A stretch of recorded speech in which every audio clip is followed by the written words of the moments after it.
JT Gap Foire Expo 2015, numéro 2, c'est parti. Oh, toi t'es belle, toi.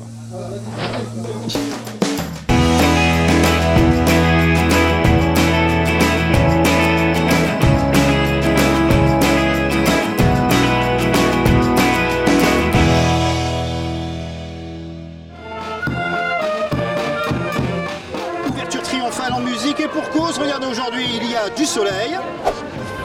Il y a toujours autant de monde et aussi toujours des sourires, des images insolites, bref, tout un programme, de quoi faire un bon sommaire pour ce JT numéro 2.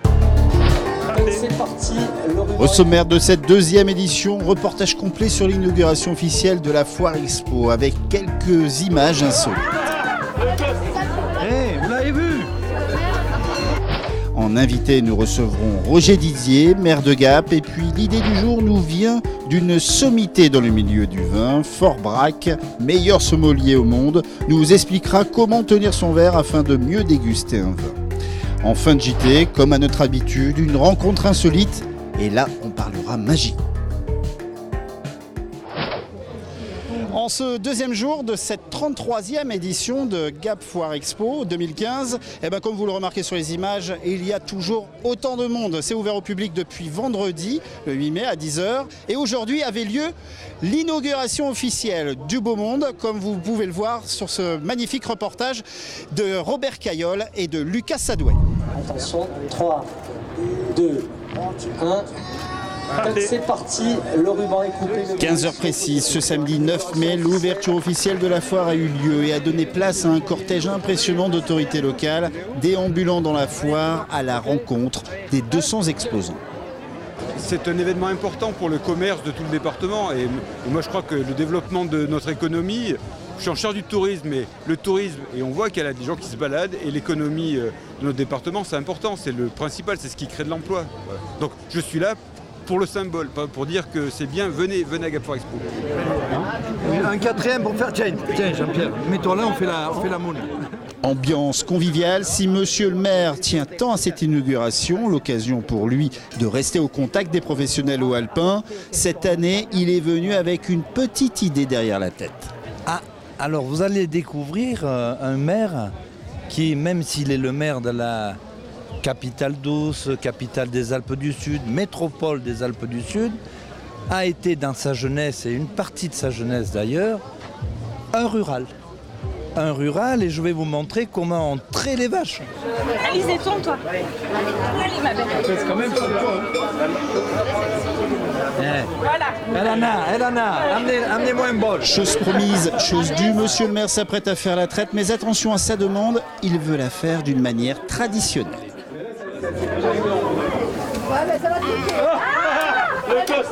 Hey, vous l'avez vu? Il y en a encore là derrière, voilà. Viens ici, ma belle, viens ici.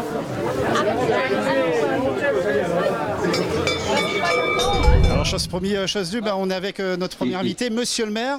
D'abord, vous avez mis, c'est le cas de le dire, un peu les mains, non pas dans le cambouis, mais dans le lait, là. Dans le lait. Oui, effectivement. D'ailleurs, c'est pour moi un grand plaisir de me retrouver dans une ambiance que j'ai connue étant beaucoup plus jeune, puisque nous étions dans une partie de la ville qui était encore très rurale à l'époque. Les Essanières étaient meublées par des exploitations agricoles et j'avais l'occasion, avec les voisins de la maison familiale, de pratiquer ce genre d'activité. D'ailleurs, je déplaçais les bidons puisque le voisin était aussi laitier. Je l'aidais à faire le beurre parce qu'il fallait, pour la consommation de la famille, faire du beurre. Et puis, il y avait aussi quelque chose de très intéressant que nous ne trouvons plus malheureusement maintenant. Il y avait aussi, au moment où vous faites bouillir le lait, cette crème que l'on enlève et que l'on consomme immédiatement, qui était un véritable régal. Donc vous voyez, la ville de Gap, je le rappelle tout de même, est tout de même la première commune agricole du département. Et quand on dit que la ville de Gap n'a pas véritablement un aspect rural, certes c'est une ville, mais c'est aussi une ville qui sait compter avec ses ruraux.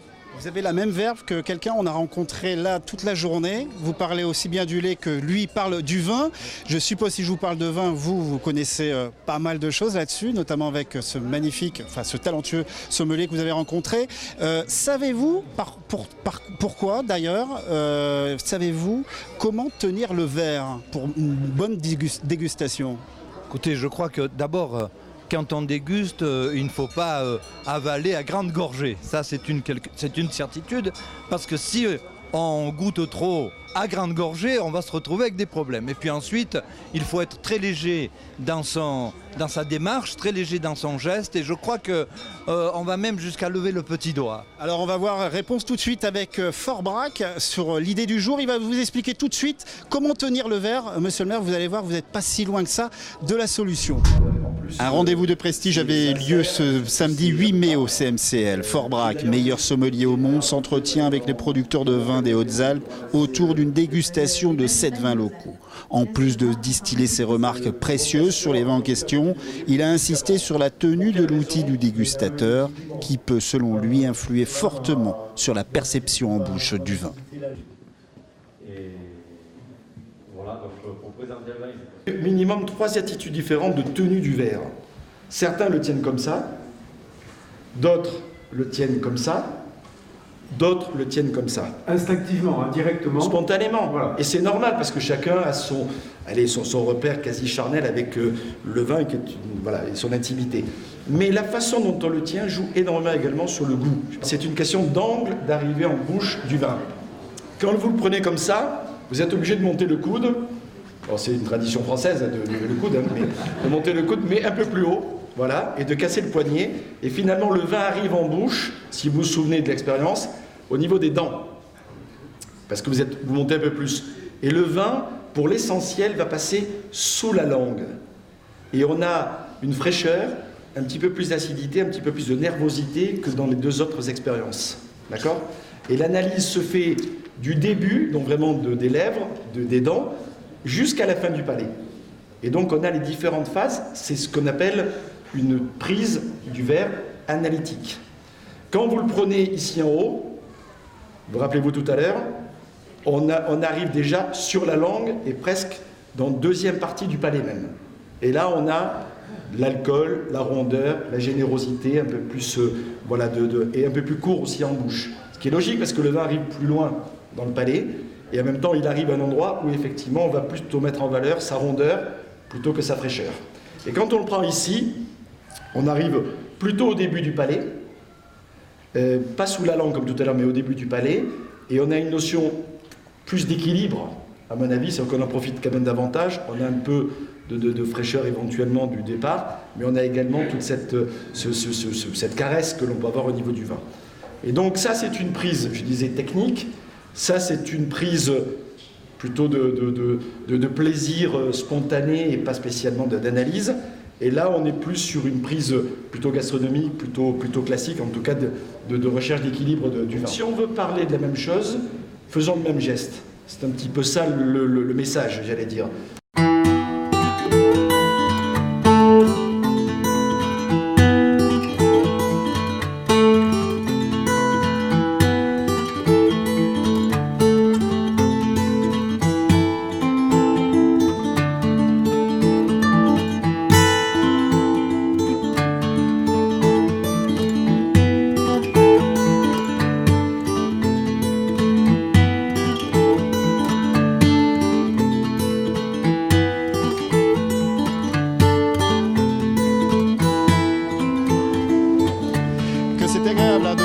Ces enfants sourire et s'animer aussi à la foire. La foire n'a pas oublié ces enfants. Toutes ces animations d'ailleurs, il y aura une journée spéciale. Ce sera gratuit ou la plupart des attractions seront gratuites pour les enfants. On aura l'occasion d'en reparler. Et puis comme nous, vous voyez, on déambule, on continue de déambuler dans cette foire et on fait des rencontres quelquefois magiques. Et là, c'est le cas. J'ai rencontré ce magnifique homme, chapeau de forme, petite cravate avec des cartes un peu spéciales, on va dire. Vous êtes bien magicien, vous êtes Yann Magie, hein, c'est ça? C'est ça, Yann Magie, tout à fait. Et alors vous officiez un peu dans toutes les allées, on va dire, de la foire? C'est ça, je déambule dans toutes les allées pour offrir de la magie aux enfants, aux grands, aux petits et grands enfants d'ailleurs. Voilà. Vous voyez, hein, on tient promesse à chaque fin d'édition, chaque fin de JT. On fait des rencontres un peu spéciales, des petites surprises. Donc Yann Magie, bien sûr, ne pouvait pas partir sans me faire un petit tour de magie. Alors il paraît qu'il faut que je change le micro de main. Hein, c'est ça. Bon, alors regardez, à guise de générique, le petit tour pour adultes de Yann Magie. Alors on va faire tout simplement un jeu d'argent. Alors on va jouer avec mon argent, ça évitera que vous perdiez votre argent. En fait, je vais vous confier, vous allez mettre votre main droite à plat. Je vais vous confier en fait un billet de 200 €. Alors bien sûr, c'est de la fausse monnaie, hein, parce qu'en France, on n'a pas le droit de faire de la magie avec de la vraie monnaie. Et puis la deuxième raison, la plus importante, c'est que la première fois que j'ai fait ce tour de magie à un jeune, il est parti en courant et j'ai perdu 200 €. Donc maintenant, je fais de la magie avec de la fausse monnaie. Donc là, vous avez 200 € plus un billet vert, comme on connaît, ce qui fait 300 €. Je vais vous laisser fermer la main tout doucement sans écraser trop les billets et de retourner votre main. Voilà, comme ceci. Maintenant, je vais vous demander en fait de me laisser juste un espace ici assez important pour que je puisse récupérer au moins un des deux billets. D'accord? Alors, sans se cramponner trop non plus sur la monnaie, monsieur veut tout garder. Voilà, je récupère donc 200 €. Donc, si je récupère 200 €, vous avez 100 €. On est bien d'accord jusque-là? Regardez, je vais faire comme vous, les 200 €. Je vais fermer ma main, je vais retourner. Vous allez tendre votre pouce. Et regardez, à partir de là, attention, ça peut aller très très vite. Vous avez senti quelque chose dans votre main se passer ou pas? Vous êtes sûr? Sûr et certain que non. Donc vous avez 100 €, j'ai 200 € bien sûr. Hein. Et pourtant il s'est passé quelque chose de très rapide parce que regardez, moi j'ai 100 €. Et vous avez 200 €. Donc à l'image de la foire, c'est vraiment magique et je vous assure, je n'ai rien vu du tout. Allez, à tout de suite, plutôt à demain pour une nouvelle édition.